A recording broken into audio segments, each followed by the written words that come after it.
Salve roqueiros e rockstars! A gente tá aqui para mais um Guitarrist, então de cara já assina, que você vai gostar de ver as outras coisas que a gente tem por aqui. Hoje eu tô aqui com o Léo Mayer, cara, obrigado por chegar aqui, bicho, obrigado por nos dar a honra aí.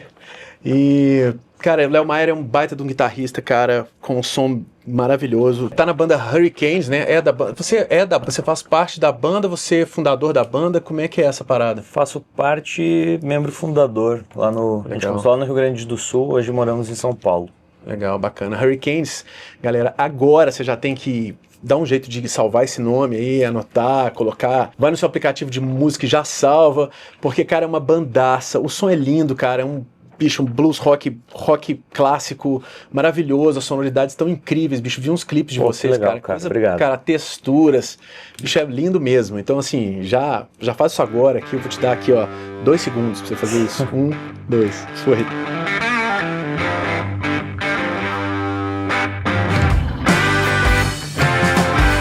Hoje aqui a gente vai falar da sonoridade do Léo, da sonoridade do Hurricanes, a gente vai falar sobre pedais de guitarra, sobre amplificadores, a gente vai falar sobre essa sonoridade do rock clássico, como é que a gente tira essa sonoridade, como é que o Léo chega nela, de como essa guitarra se destaca ali dentro da banda.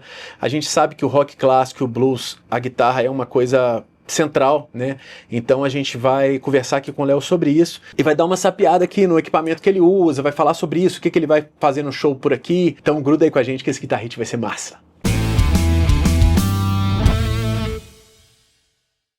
No som do Hurricanes, qual que é o ponto de partida, cara? É uma música, uma referência, uma guitarra, um amplificador?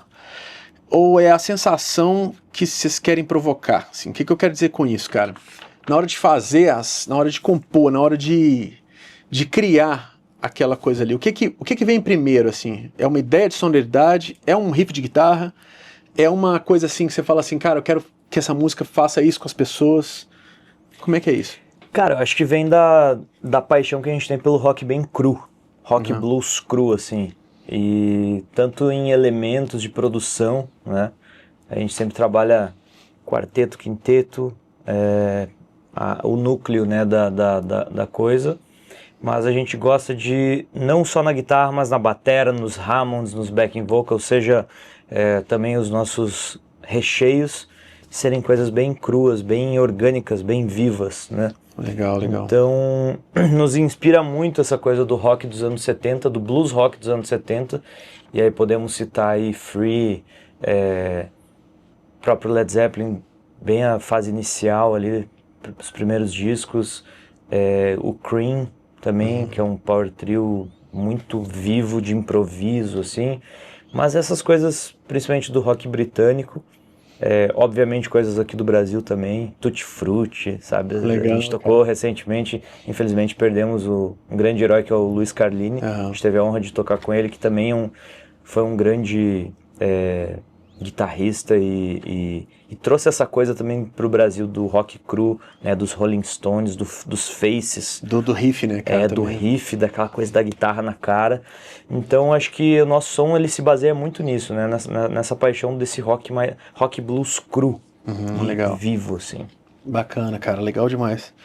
E a gente falou agora sobre isso, mas assim, é nítido, né? A gente vê a ligação do classic rock, do blues na música de vocês, né? E pensando na sonoridade das gravações, principalmente das gravações, claro que a gente vai falar de ao vivo também, mas pensando agora na sonoridade de gravações, a ideia é fazer uma coisa realmente de revival, ou seja, eu vou botar a sonoridade mais de época possível no som, ou vocês têm uma coisa de colocar um molho novo, assim, aquela coisa assim, não, é pautado aqui no 70, mas a gente joga aqui uma coisinha por cima. Como é que é isso?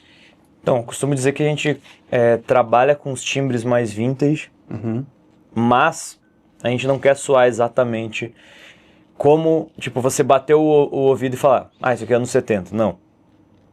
A gente gosta dessa sonoridade moderna também de mixagem, por exemplo. A gente mesmo que faz as nossas mixagens, a gente produz nossos discos. Legal. E então a gente tem essa liberdade de escolher para que lado a gente quer levar.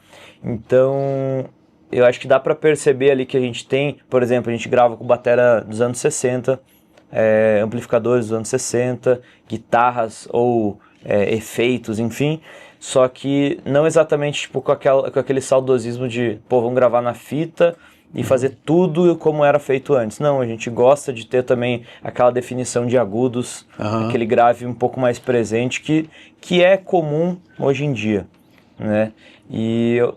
Até porque eu acho que nem as bandas que, se você pegar lá da época dos anos 70 e replicarem perfeitamente o equipamento e tudo, não vão tirar aquele som. Acho que faz parte de uma época, né, do que o cara... Porque assim, aí nós vamos pra um papo muito... vai longe, assim, mas tipo, o próprio rolê da fita analógica, né? Cara, uma coisa é você lá gravar, passar na fita e não saturar nada, deixar ela limpinha, é quase que gravar no digital, sabe? E eu vejo muito, assim, lá atrás a galera saturando, já entrando muito quente, entendeu? Nos prés da mesa também. Então, assim... eu não tenho tanto esse saudosismo de, pô, vou gravar exatamente como foi. Agora, eu escuto aquele timbre do Paul Kossoff, do Free ou do Clapton no Cream, eu falo, puta, isso aqui me agrada. Vou tentar chegar em algo dessa onda, mas não necessariamente tentar replicar, né? Perfeitamente isso. Eu não tenho essa pira, não. E, por exemplo, pô, tem bandas que fazem isso muito bem. Um exemplo é o Black Keys. Black Keys, pô, eles têm os timbres, você vê que o timbre vintage tá lá, mas tem uma abordagem moderna, muito mais do que a gente também, né, nessa questão de modernidade, eles exploram mais. A nossa é um pouco até mais crua do que isso, não chega a ser uma referência de mix, por exemplo, mas eles exploram isso muito bem. Trazem, tipo, umas distorções na bateria, uns efeitos muito interessantes, assim, mas... É isso, a gente tem o timbre, a raiz, o foco tá lá no timbre mais vintage, mas não exatamente com uma abordagem de mixagem e gravação vintage. Legal demais. Vocês são jovens, né, cara? Você tá com quantos anos, 31. Cara? 31. É louco, essa é uma pergunta que não tá na pauta, cara, porque assim, eu lembro, cara, quando eu comecei a fazer uns shows há uns anos atrás e o meu irmão mais velho foi no show e falou assim, cara, por que você toca as músicas da minha época, né? Eu falo, cara, porque a sua época foi a melhor, né? Aí, assim, como é que é isso, velho? É essa parada, porque você tem 30 e poucos anos, você nasceu já, né, já numa fase... Nos anos 90. Então você cresceu com a música dos anos 2000, vamos dizer assim, né? Exato. Mas Por que veio essa sonoridade? Sim. Por que veio essas bandas? Eu acho que essas bandas, vamos lá, Beatles, Rolling Stones, Led Zeppelin e tal, elas são universais, elas estão sempre ali, né? Então, quando eu conheci, tipo, eu comecei muito cedo tocando com meu tio. Meu tio pegou a geração em cheio dos anos 80 e dos anos 90, também não pegou os anos 70 e 60, que é a minha, talvez a sua infância, a sua adolescência, mas... O auge musical dele foi nos anos 90 e final dos anos 80. Mas ele sempre ouviu e sempre me mostrou Led Zeppelin, Deep Purple e enfim. Então, quando eu escutei isso, eu pirei, saca? Eu falei, pô, é isso que eu quero, eu gosto disso. E ao longo do caminho a gente foi encontrando aficionados, então a banda toda tem esse mesmo gosto, né? Todos gostamos do rock and roll dos anos 60 e dos anos 70, então foi juntando e somos malucos mesmo, de nerd mesmo, de saber a história de todas as bandas e todas as histórias de gravações e tudo mais. E a galera regula de idade? Sim. Tá todo mundo nas faixas dos 30 e poucos aí. 30 e poucos, o Rodrigo é o mais velho da banda, que é o vocalista, ele tem 39. Eu tenho 31, o Henrique tem 31, o Moraes tem 35 ou 36. Legal demais. O Jimmy, tecladista, tem 33. Então a gente tá perto, assim, apesar de ter essa diferença de idade, mas todos curtimos a mesma coisa. Isso é muito importante. Massa, né, cara? É muito importante. Mesmo que, assim, às vezes um curte, como eu falei, um lado mais blues, outro talvez um pouco mais do prog dos anos 70, mas todos têm ali o Free, o Deep Purple em comum, sabe? Todo mundo fala, puta, isso aqui é legal pra caralho, sabe? Então isso é muito massa. Facilita demais o trabalho, quando vai compor, quando vai gravar, a coisa bate, né? Muito legal, cara. Você usa, inclusive tá com uma guitarra Dunamis, né, cara? Você usa guitarras Dunamis, né? Que são inspiradas nos instrumentos dos anos 50 e 60, né? Tá na cara que você procura uma sonoridade 60 e 70. Mas, além disso, qual que é a busca, assim, cara? Por que o P90 tá ali? Por que essas guitarras? Cara, eu tive um P90 numa Gibson, aquela Gibson Tribute, que é uma baita guitarra. Na época que eu comprei era muito acessível, assim, é coisa de... Eu até dá uma tristeza de lembrar, porque eu lembro que a minha primeira Gibson eu paguei R$2.700. Nossa. Com case. Cara, os dourados, uma né, Gibson branca, com 2 P90s. Eu comprei assim, tipo, tava bom o preço, eu comprei. E gostei do P90. Ele tem o seu ruído característico, tem o seu som instalado, mas eu gostei. Com o passar dos anos eu fui usando ela, virou a minha guitarra principal, até que eu conheci essa do Dunamis. E eles usavam muito, porque eles faziam muitas réplicas, da 54, Les Paul 54, que usava P90, das Special, que também usava P90, as Juniors, que é essa aqui, que também usava P90, e eu comecei a gostar cada vez mais. E aí entrou essa coisa também que o P90 que eles usam é brasileiro também. Sim. É da Fullerton, inclusive tô com o bonezinho deles aqui. Legal. É feito aqui em São Paulo, não aqui no Brasil, né, em São Paulo. E, cara, eles pegaram, o Edu, que é o dono da empresa, ele realmente pegou guitarras de época, estudou os P90 de época. E, cara, eu acho assim que ele chega num som muito próximo de uma guitarra antiga. E a Dunamis chega muito numa sensação de guitarra antiga, sabe? De você pegar... muito se fala em comparativos e a gente vai entrar com certeza daqui a pouco nisso, de som final, resultado final.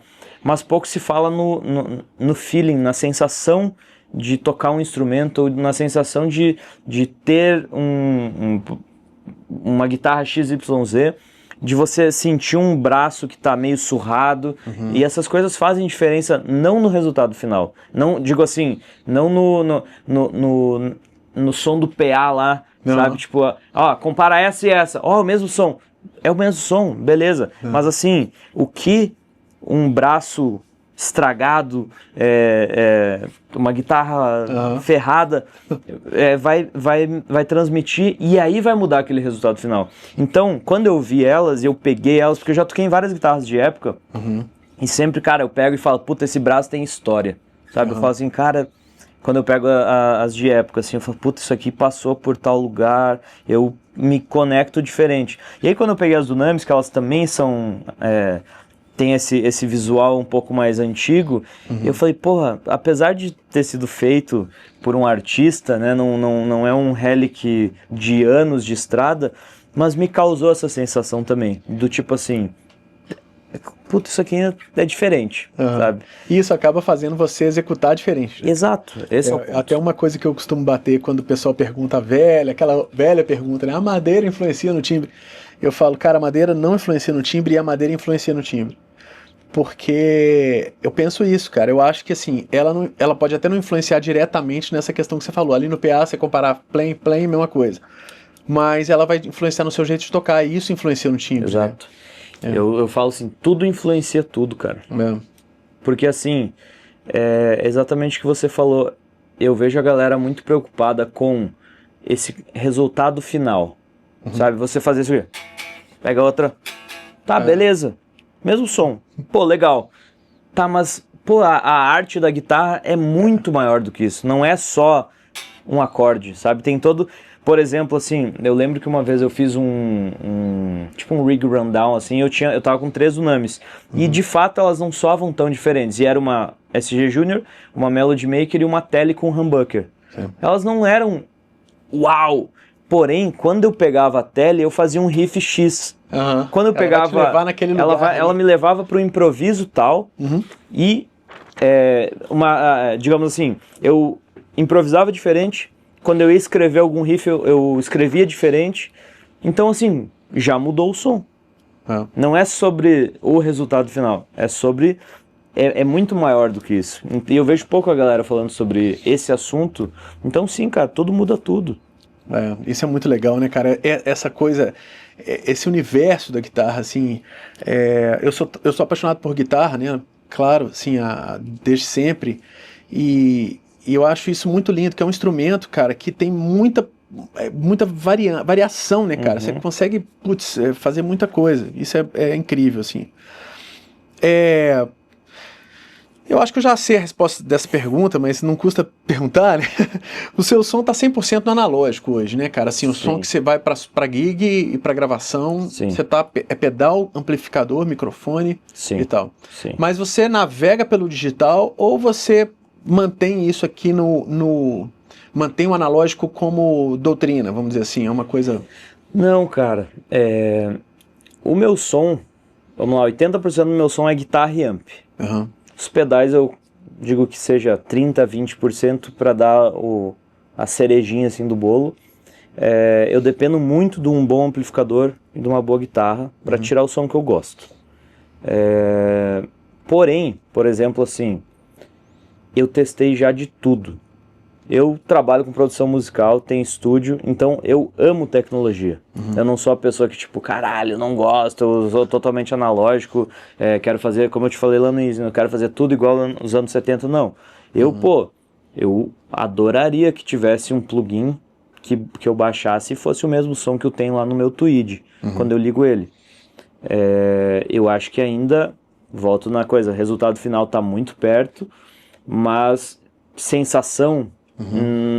acho que é muito difícil de chegar. Porém, aí é aquela coisa, com cautela, por exemplo, nos discos que eu gravei, todas as faixas deve ter alguma coisinha que eu liguei num simulador e gravei um riff de slide, uma coisinha, um lick que tipo, eu já tinha gravado no estúdio e falei, puta, eu tô com uma ideia de fazer um negocinho aqui. Puta, não vou voltar lá no estúdio, não vou voltar lá, microfonar tudo. Liga aqui, ó, resultado final, mas eu já sabia o que eu queria, entendeu? Então, eu quero fazer tananã, plugo ali, cara, é muito bom, de fato. Mas eu tentei usar algumas paradas de digital, os UAD, que eu acho que são muito legais, mas ainda eu acho que não chega no som de um amplificador, principalmente pela forma que a gente escuta. Né? Eu vejo assim, cara, você tem um amp com alto-falante, é um som. É uma coisa física, É uma coisa física. Então eu vejo assim, tipo, pra facilitar a vida, você usar seja qual for, eu não vou nem citar, mas seja qual for, eu acho que tem duas formas. Ou você usa aquelas caixas FR, não sei das quantas, ou você usa no retorno, 3 coisas então. Que é mais ou menos a mesma coisa, viu, cara? Então, exato. Ou usa no monitor de show, ou você usa in-ear. Cara, pra mim não rola, assim, tipo, pro som que eu faço, não rola. Acho do caralho quem usa e tira um sonzão, volto lá. Resultado final no PA é o mesmo. É o mesmo. É o mesmo som. Agora, você me colocar um Vox, um Fender, um Marshall, seja qual amp que for, dar um acorde aqui e ele responder no alto-falante é muito diferente. E aí voltamos àquele negócio de resultado final versus a sensação. Cara, eu acho que ainda não tem como. Pro som que eu faço, que tem muito improviso, que eu dependo muito do meu som pra expressar o que eu quero, sabe? Então, assim, se eu estiver fazendo uma gig que tá ensaiado, que tá... Por isso que eu digo, depende muito de guitarrista pra guitarrista, mas se eu estiver fazendo uma gig que tá ensaiado, que o show é clicado, sabe, que é bem, sabe, certinho, de boaça, acho do caralho. Acho viável e acho super válido. Agora, pra esse som mais improvisado, pra tocar um blues, pra tocar um rock and roll, cara, é muito difícil. Eu acho que ainda não chegamos lá. Legal. Bacana, cara. Você falou do Tweed, né, cara? Hoje é o principal amp que você usa pra criar, pra gravar, Você leva ele pro show? Levo.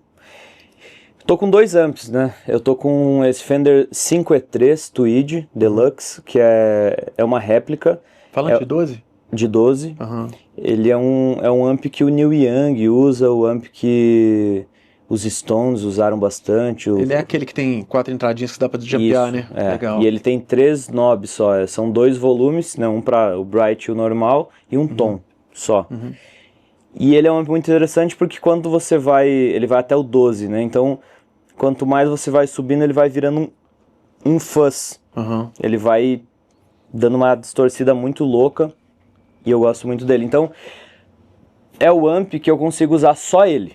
Uhum. Se eu plugar direto, eu consigo fazer meu show inteirinho nele tranquilamente, ou numa gravação. Esse é o amp que eu mais gosto. Ele chega perto ao Champ, por exemplo, que, pô, os Stones, Faces, Sim. a carreira inteira, o Layla, né, do Eric Clapton. Então, assim, essa família do Tweed eu gosto muito. São amps pequenos, então para estúdio é muito bom, porque a gente grava tudo ao vivo. Com amp na sala e tudo mais. Certo. Então, pô, se eu levar um Bassman, por exemplo, que é um pouquinho mais alto que ele, já tapa a bateria, já fica muito alto. Então, tanto o 5E3... no timbre, né, cara? Exato. Tanto o 5E3 quanto o Champ, cara, eles têm um volume ideal para uma gravação ao vivo. Uhum. Não é à toa que, tipo, os Stones mesmo, eles usam os Twin Tweed, que é uma cavalo em show, mas em estúdio eles usam os Champs. Legal. Que eu acho, cara, animal, assim, o Champion falando de 8. O Champion. Cara, e assim, você toca nele, é um sonzinho que você acha até que é pequeno, pô, sabe? Mas aí microfone ele fica cara, gigante, é maravilhoso. E também tem essa saturação, tem a questão do alto-falante também, que ele dá uma saturada com pouco ganho. Então, é o meu amp principal, qualquer um dessa família Tweed. E aí, só que, como eu falei, ele tem 15 watts, então assim, tem shows que não dá pra usar. Porque é muito baixo, que eu preciso mais potência. Aí eu tenho um Bandmaster, que é... Desculpa te interromper, fala. Por que não dá pra usar? Porque o seu retorno o retorno de guitarra vem principalmente do amp no 100%. palco. 100%. 100%. Você não joga a guitarra no monitor? Zero. Legal isso. Porque, cara, a gente toca em vários festivais e lugares, tanto lugares grandes quanto pequenos. A gente fez o Lollapalooza agora, palco, tipo assim, gigante e tudo mais. Cara, eu não pedi retorno. Eu não tinha um retorno na minha frente, saca? Por quê? Porque a gente leva essa coisa do palco pequeno pro palco grande, que é, cara, a batera tá aqui do meu ladinho, entendeu? Vai ouvir a acústica. Eu quero ouvir a caixa na minha orelha aqui, eu vou dar um pouquinho de bumbo e baixo no side e acabou. Sabe? Tipo, a gente ouve muito dos nossos instrumentos e a gente faz uma mix no palco. Então, toda vez que eu coloco o retorno aqui, eu falo, não é o som, não me agrada, beleza? É bom, é excelente, mas não me agrada. Então, In-ear nem pensar, nem então. pensar, cara, não tem como, eu preciso ouvir, eu preciso ter essa física, eu preciso ter o feedback, eu preciso, né? E então, como eu falei, desde um palco grande como o Lollapalooza até um boteco sujo de blues, saca? A gente tenta fazer a mesma configuração e depender o mínimo do retorno. E é muito fácil, porque a fala, técnica deve amar, né, cara? Ama isso, porque, pô, minha guitarra tá vindo, beleza, toca a batera, show, bota um bumbinho no side, um baixo no side, pronto. Acabou, um pouco de voz. Quando eu falo essas paradas, tipo, pô, a gente gravou ao vivo, todo mundo junto, galera, como assim? Cara, é a banda tocando, não tem isso era o comum, sabe? Era feito assim até, vamos lá, desde os anos 40, 50 até os anos 2000 era feito assim. Agora que é tudo separado com um clique e cada um grava da sua casa, saca? Tipo, mas sempre foi assim, era o registro, a banda vai lá, toca, aquilo é gravado e acabou, a banda ensaia e vai embora. Então a galera às vezes se impressiona, mas assim, é mais simples. É mais simples do que eu falar com o in-ear, mais bumbo. Não, tá, agora mais caixa, tá, não, pera. Não, a guitarra e ficar lá 3 horas, não, cara, ó, toquei, meu amp tá alto pra caralho, a bateria tá na minha orelha. Pá, o side, acabou, saca? Legal. Foi muito engraçado porque a gente adoro gravar banda assim aqui, cara. Eu gravo nesse estúdio pequeno, eu gravo banda ao vivo aqui. É maravilhoso. Gravo cozinha lá, sessão de metais aqui, vocal na perfeito, track, eu acho sensacional. A gente foi, em 2023, a gente abriu pro Black Rose, que foi animal, assim, um show muito especial, assim, grandes influências. E a gente tinha 1 hora pra montar tudo, passar som e liberar o palco. Cara, eu sei que assim, eles comeram 20 minutos porque eles estavam passando uns Led Zeppelin, eles estavam curtindo pra caralho. Eles são músicos empolgados, assim. Eles estavam passando. Eu falei, caralho, velho, a gente tem 40 minutos, já tinham comido 20. Eu falei, não vai dar certo. sei que a gente montou ali, e é isso que eu falo, tipo, tá tudo tão resolvido que deu tempo da gente passar, tirar um sonzão, fazer a mix acústica, saca? Tipo, pô, tá vindo bem, bora, fechou, bora, sabe? E vocês têm o técnico de som de vocês para fazer a frente? Temos. Entendi. Nem sempre a gente consegue... Faz bastante diferença nesse caso. Faz muito. Mas nem sempre, tipo, agora a gente tá aqui em BH, vai tocar amanhã em Pará de Minas e domingo em Ribeirão. A gente não tá trazendo técnico, a gente veio na raça, busão, sabe? Sim. Setup reduzido, vamos lá. Então, nem sempre a gente consegue levar. Sim. Mas também tem isso, facilita, porque chega lá é a mesma coisa. Pô, tá vindo, tem um twin aqui, beleza, vambora, fechou, sabe? Legal. É mais simples. Eu vejo que a gente foi dificultando as coisas um pouco. Aham, verdade. Um amigo diz assim, pô, não quero... Ele dizia assim que os amigos, não quero levar amp, muito pesado, não. Daqui a pouco o cara tá com uma pedaleira que é maior que um amp. Aí você diz assim, tá, mas pera aí, você não quer levar um amp, que você carrega numa mão... E aí você tá levando uma pedaleira gigante dentro de um case gigante, pesado, cheio de cabo pra dar problema, sabe? Eu acho que às vezes a gente complica. É verdade, é real. Nerd Talk aqui, cara. Bora. Que pedais que você usa? Assim, a gente sabe que o set é reduzido aqui. Mas se não fosse o reduzido, o que seria? Cara, se não fosse o reduzido, teria só um Hawaii, que eu não trouxe por questões de logística, assim, a gente veio... Vou mostrar aqui rapidinho. Joga aí. Bom, vamos lá. Você falou que se não fosse reduzido, seria isso aqui mais um wah-wah. Mais um wah-wah. Entendi. Dependendo se, por exemplo, eu consigo saturar o meu amp, eu tô num show que eu consigo saturar o meu amp, esse carinha aqui cai também. Aí ficaria fuzz, afinador, reverb trêmulo e o wah-wah. Aí você usaria você usaria nesse caso um pedal de um foot switch para... Não. Não? Não. Digamos assim, o meu som limpo é na mão também, é na dinâmica tanto do volume, no botão de volume, quanto na dinâmica de mão. Já satura o amp e tira na mão no volume, no volume da guitarra. Digamos que assim, o meu som base, que é aquele que eu te falei, 80% dele, é um som crunch, não muito pesado, nem clean, né? Ele tá naquele spotzinho que começa a saturar o amp. Esse é meu som base. Aí, além disso, eu adiciono um fuzz ou algum boost, assim, para saturar um pouquinho mais para solos ou para alguma base, mas no geral um fuzz. E é isso. Aí, quando eu não consigo saturar meu amp, por exemplo, agora que eu tô tocando com um amp de backline, por exemplo, um twin, que eu não... Cara, difícil saturar ele, tipo, ele tem muito volume. Aí sim eu uso esse pedal. Que pedal que é esse, cara? Que ele tá sem nada escrito. Ele é assim mesmo, ele tinha só um logo aqui, só que apagou com o tempo, é um pedal antigo. Ele chama Les Lewis, da Love Pedal. É um pedal que eu não vejo mais a galera usando, mas eu fui experimentar, eu gostei muito. Que ele é o circuito de um Tweed. Então, é basicamente lá o meu basicamente o pré do seu amplificador. Exato. E ele tem aqui ele tem 3 chavinhas, 3 opções nessa chavinha, que é Twin, o 5E13 mais um, sabe? São 3 da família Tweed, que não muda muito, assim, mas ele tem ali a sua característica. E então eu uso ele tô com um amp clean, eu vou a minha saturação nele. Vai daí. E ele tem um segundo, são 2 switches, né? O primeiro eu dou essa saturada.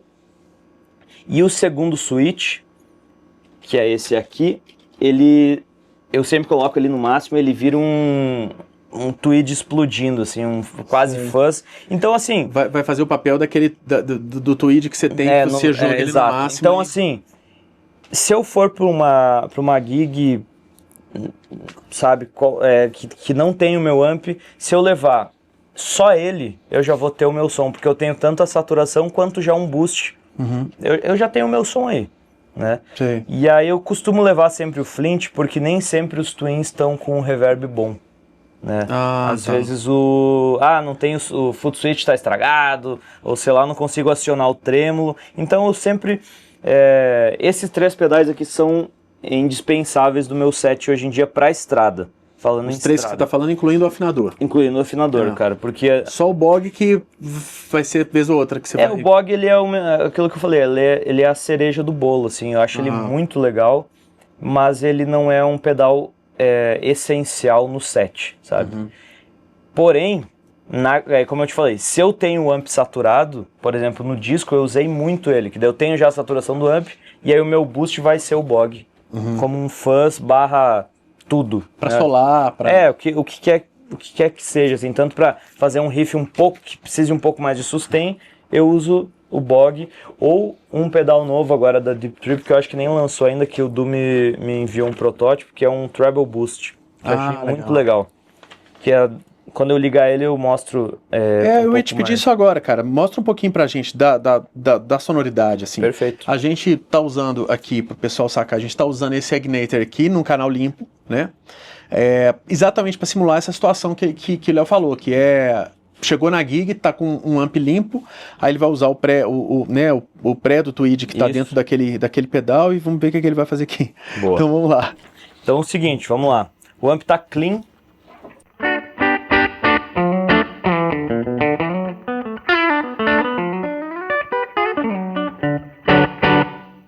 Aí eu vou adicionar uma saturação próxima de um Tweed com esse pedal, com Les Lewis.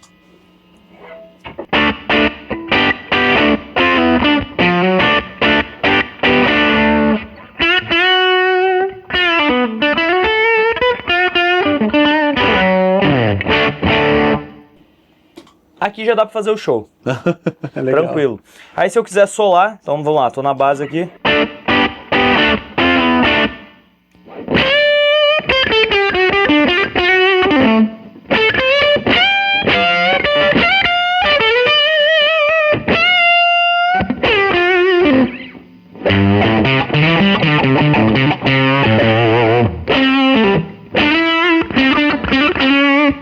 Dá pra perceber que ele tem uma saturaçãozinha suja quando eu aciono esse segundo estágio. Então os graves dão aquela embolada quase chegando num fuzz. Um pouquinho monofônico já, né?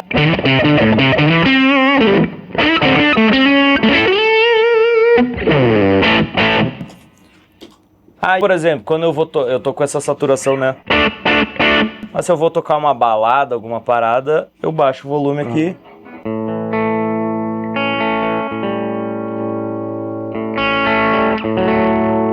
A sujeirinha tá sempre ali, só que eu controlo na mão.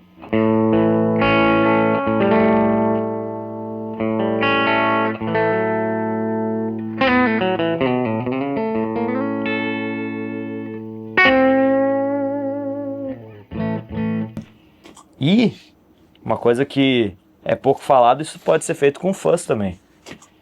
Que o fuzz, você fala de voltar... Pra clean, porque o fuzz mais tradicional... aí vai papo nerd mesmo. Isso aí o Duda de Trip mestre nisso. Quer, né, eu não entendo muito, mas eu sei que tem a ver com as impedâncias. Mas o Hendrix, por exemplo, tinha um clean maravilhoso.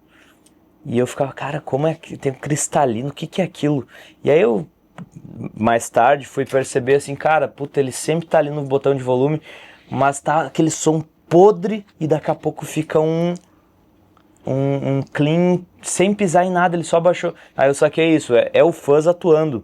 Quando eu conheci o fuzz, na época que eu peguei, eu falei, nossa, que pedal horrível.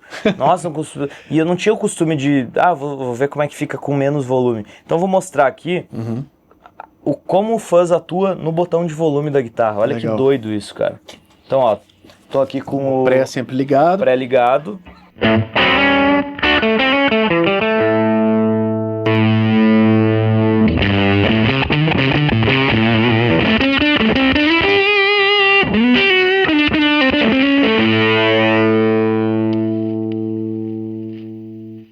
Baixei o volume.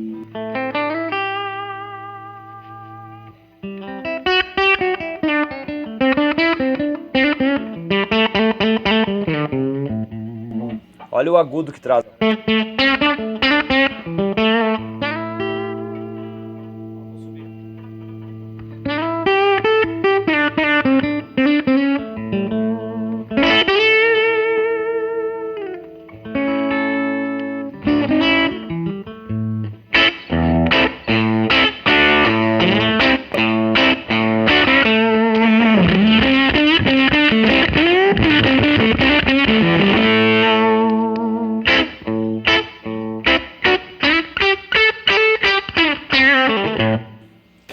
Sensacional, Agora sem o cara. fuzz, olha que doido.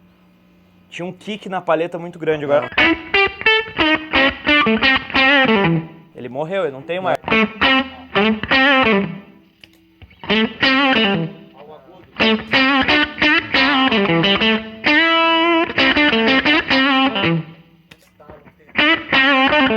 Um estalo e um sustain, Ah, entendeu? É. Que ajuda muito no play. Muito então, legal. assim, eu digo que não é um pedal essencial pra sonoridade, mas eu amo fuzz, saca? Tipo assim, dá pra fazer o show sem, mas toda vez que eu tenho ele no setup e eu tenho essa relação de volume, puta, sabe? Tem umas coisas muito legais, assim, na hora do show, que, cara, você vai fazer...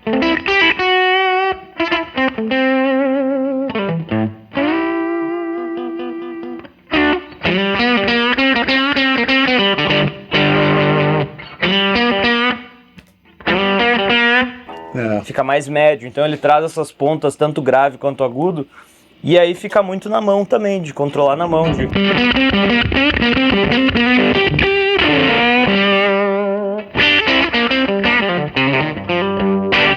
Então, cara, fazer um pedal muito legal, demorei anos pra entender a magia do negócio, mas, cara, vale muito a pena, assim. Legal demais, cara. Muito legal o som.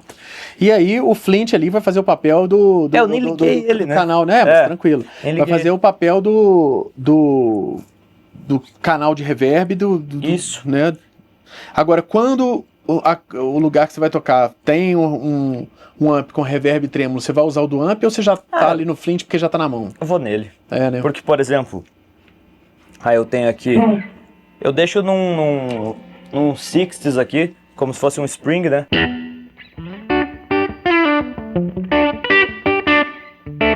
Bem sutil, só que às vezes tem uns impros bem psicodélicos, por exemplo. Que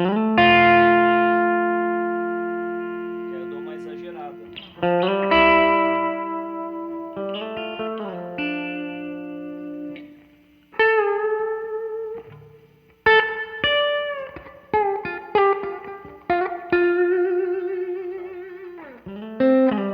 E nessa hora é abaixar lá.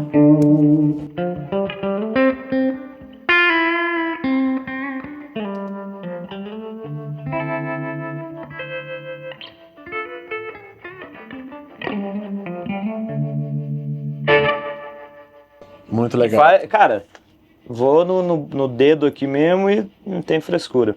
E aí, normalmente eu deixo o módulo harmônico, que ele tem 3 módulos de trêmulo. Que é esse que ele quase lembra um Univibe. Olha, ele tá... Que ele mexe na nota também, né? Tem um detonezinho. Ó.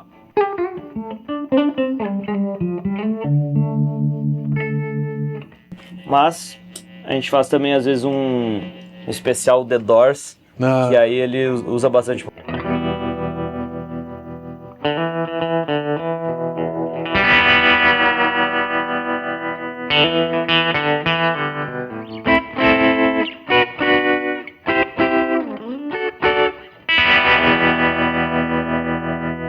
Clássico, né? Classicão. Aí você usa o valvulado, ou tudo. Aí eu uso a simulação de exatamente. É o que eu mais uso do Flint. É muito legal, cara. É um pedal muito... Então, assim, basicamente, se você for pensar tirando o fuzz, eu tenho 2 Fenders aqui, um Tweed e um Blackface, talvez com de reverb, mas assim, tem o trêmulo harmônico, que é dos primeiros lá, do Blonde, não? Qual que era o que tem...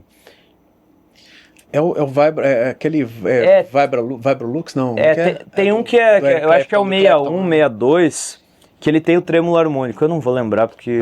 também agora eu não sei. Mas tem um modelo específico, que, se eu não me engano, 62, 63, enfim, que ele tem esse trêmulo harmônico. Então, basicamente, eu tenho uns Fenders aqui no chão.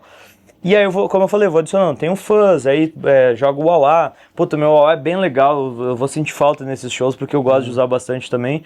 Mas, cara, como a gente veio tudo reduzidinho, assim, eu deixei ele em casa. Ele é pesado, mas é um Vox, que foi modificado pela Purple Noise, uma empresa brasileira que está hoje residindo nos Estados Unidos. O Caio, ele modificou esse wah-wah para deixar mais vintage e tal. E, além dele, o Duda Deep Trip pegou, depois do Caio mexer, ainda deu mais uma trabalhada em alguns componentes ali, e ele deixou muito parecido com um Vox, que eu usei no último disco, que é um Vox dos anos 70. Que é, cara, puta, quando eu peguei esse wah-wah, o Duda, é do Du esse pedal, lá da Deep Trip, e ele me emprestou pra eu gravar o disco, e quando eu toquei nele, eu falei, cara, eu nunca vi um som de wah-wah tão legal. Você consegue deixar parecido? Ele, não, vamos tentar. Cara, ele deixou igual. Sei. Inclusive, Qual que era esse, o que você viu que você queria deixar o seu Vox igual? O Vox anos 70. O Vox dos anos 70. Que nem é tipo assim, ele tem lá o dos anos 60, do Hendrix, que o modelo que o Hendrix usou no Woodstock e tal, ele tem os clássicos, que é muito legal, ele tem esses pedais pra comparar, ele tem o First Face dos anos 60. Isso é a referência, né? Isso muda o jogo. Muda o jogo. Você precisa, ainda mais quem tá construindo guitarra, pedais, assim, você tem que ter a referência, né, pra se basear. E ele tem. E aí quando eu toquei nesse wah-wah dele, eu falei, bicho, é esse som que eu quero. É isso. E aí ele deixou muito parecido, assim, tipo... Legal. Porque eu usei na faixa 2 já do disco, um solo bem característico já de wah-wah. Falei, cara, eu preciso desse pedal. O que faltava, cara? Quando você viu esse, quando você tocou com esse wah-wah, que você falou, cara, é esse, o que faltava no outro? Não sei. Aí é uma coisa que... Isso aconteceu comigo, cara. Eu falei pro Du, eu amei o som disso aqui, como é que... Porque assim, apesar de eu trampo com produça, tenho essa parte nerd e tal, mas eu gosto de ficar um pouco ignorante em algumas partes, do tipo assim, o Du, ele começa a me explicar esse bagulho de impedância, eu falo, cara, do caralho, mas eu quero ficar aqui tocando, saca? Tipo, eu não quero também entrar em todos, porque eu acho que isso é um problema também, a gente querer fazer muito trabalho dos outros. Eu vejo muita gente assim, tipo, e a gente acaba fugindo da nossa função, que é tocar, compor, escrever música, saca? Eu acho que nós, como guitarristas, temos que dedicar a maior parte do nosso tempo para compor, improvisar, né, estudar o improviso e tocar. E eu já me peguei muito assim, do tipo, querendo estudar um bagulho muito técnico e distanciando de tocar, né? E aí você pega os nossos grandes ídolos, os bluseiros, cara, os caras não sabiam nada. Ai, qual falante que ele... Não sei, velho, pluga essa merda e toca, saca? Tipo, pô, tu acha que o B.B. King sabia que falante que ele usava? Hoje todo mundo sabe que falante usa, qual capacitor usa. Então, assim, isso me enche um pouco o saco. Então, por isso que eu digo assim, às vezes eu gosto de ter essas pessoas por perto para dizer, a própria guitarra, Felipe, pô, eu quero não sei o que, tipo, sensação não sei o que, assim, e é trabalho dele saber o que tem que fazer, saca? E a minha é tentar tocar a minha guitarrinha ali, fazer o meu sonzinho e levar alguma coisa para as pessoas, né? Através dessas ferramentas. E a gente tá muito bem servido no Brasil, cara. Empresas de pedais, empresas de guitarra. Com certeza, cara. Empresas de amp, assim, tipo, cara... Eu tava fazendo um vídeo ontem, cara, sobre isso aqui. Você conhece a galera da Collateral Effects? Sim, pra caralho. Cara, bicho, eu brincando aqui, cara, eu achei uma sonoridade que eu ainda não tinha achado aqui, com Vox e isso. Falei, bicho... Não, a gente tá muito assim, bem, tem cara. muita coisa legal, né, cara? Os captadores da 67 Lovers. Sim. Eu tenho usado, tem guitarras aqui. Tem aqui essa guitarra com... não é Fullertone, Custom Pickups, cara, que fez uns Filtertron foda. Sim. Eu tenho uma tele com captação da Fullertone também, que bicho, é um som perfeito. Cara, a gente tá muito bem. A gente tá muito bem no Brasil de equipamentos, de galera do handmade, né, fazendo muito bem feito, né, cara? Sim. E, pô, agora eu duvidava um pouco das guitarras, né, cara? Agora eu tô bem impressionado com essa. Não, cara, essa guitarra isso que essa guitarra ela é muito roots, é um picape só, o Tony nem tá funcionando aqui. Então, assim, só que, como eu te falei, eu já peguei várias guitarras de época, assim, você tem belíssimas aqui também. Então, sabe, quando eu toquei, eu falei, puta, isso aqui é um nível muito alto.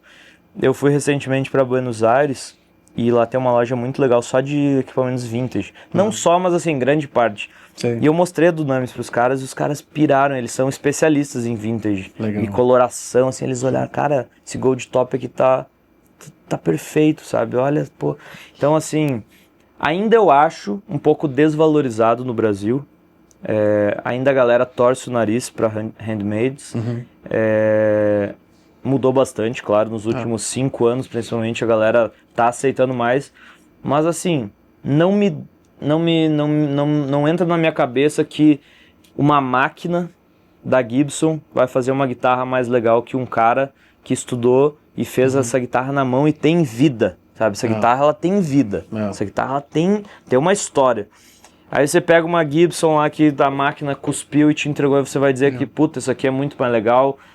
E não falando só da Dunamis, falando de inúmeras guitarras feitas. Cara, quando eu pego, eu sinto, sabe, eu falo, puta, isso aqui tem alguma coisa diferente. Não desmerecendo, óbvio, a Gibson ou qualquer marca, obviamente, longe disso. São guitarras excelentes, mas eu acho que são guitarras mais frias. Você tem que construir sua história com ela. As antigas eram feitas assim, né, cara? Exato. As antigas eram feitas à mão, né? Exato. Depois, com a demanda gigante, vão mecanizar para a coisa conseguir entregar. E eu fui recentemente lá em São Paulo, agora abriu o Gibson Lounge. E eu peguei uma Junior de linha e uma Murphy Lab.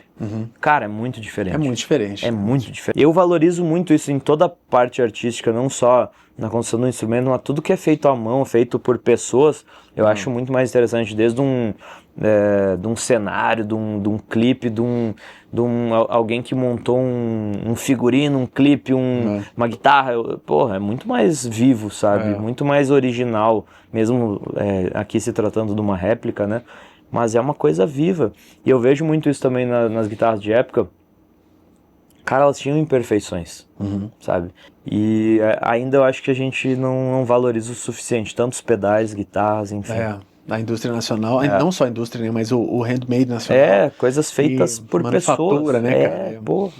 Mas eu acredito que vai vir uma época interessante disso agora, assim, pós loucura de inteligência artificial e muito digital em tudo e tal. Eu acho que talvez a galera vai começar a valorizar mais. Tem um espaço para isso, raiz ali. Que é um amigo fala assim que daqui uns anos todas essas pessoas que fazem o negócio à mão, que fazem, sabe, com cuidado, vão ser ultra valorizadas, porque tá cada vez mais a inteligência artificial e o robô tomando conta, né?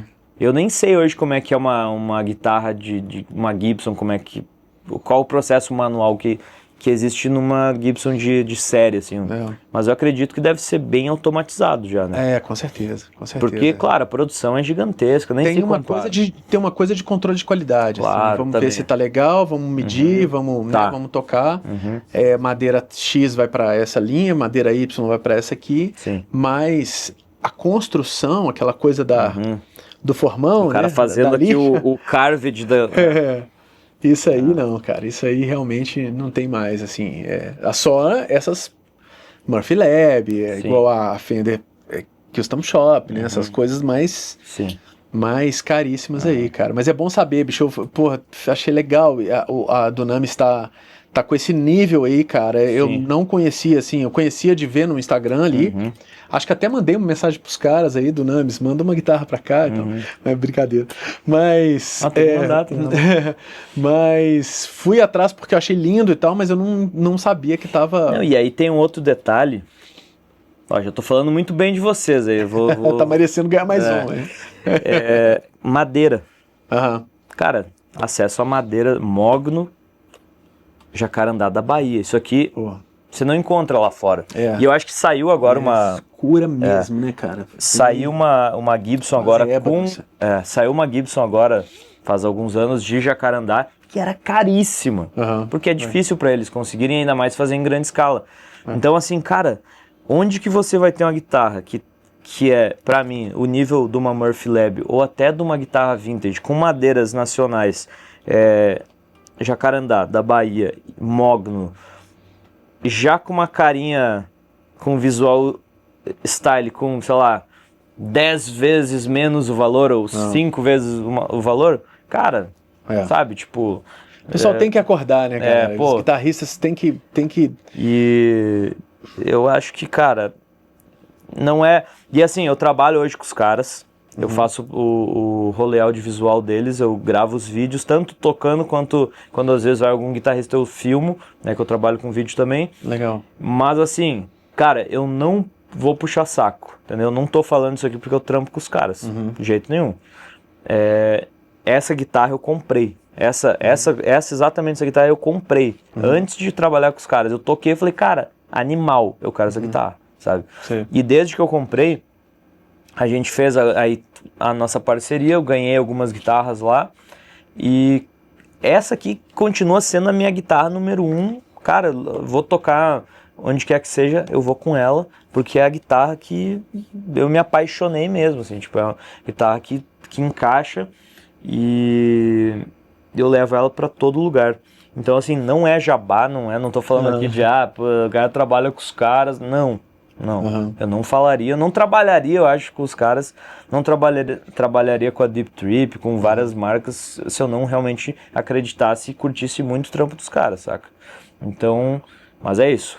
Léo, cara, prazeraço, bicho, ter você aqui, velho. Bicho, super papo legal, cara. Que massa. Ficaria aqui horas, se a gente tivesse horas.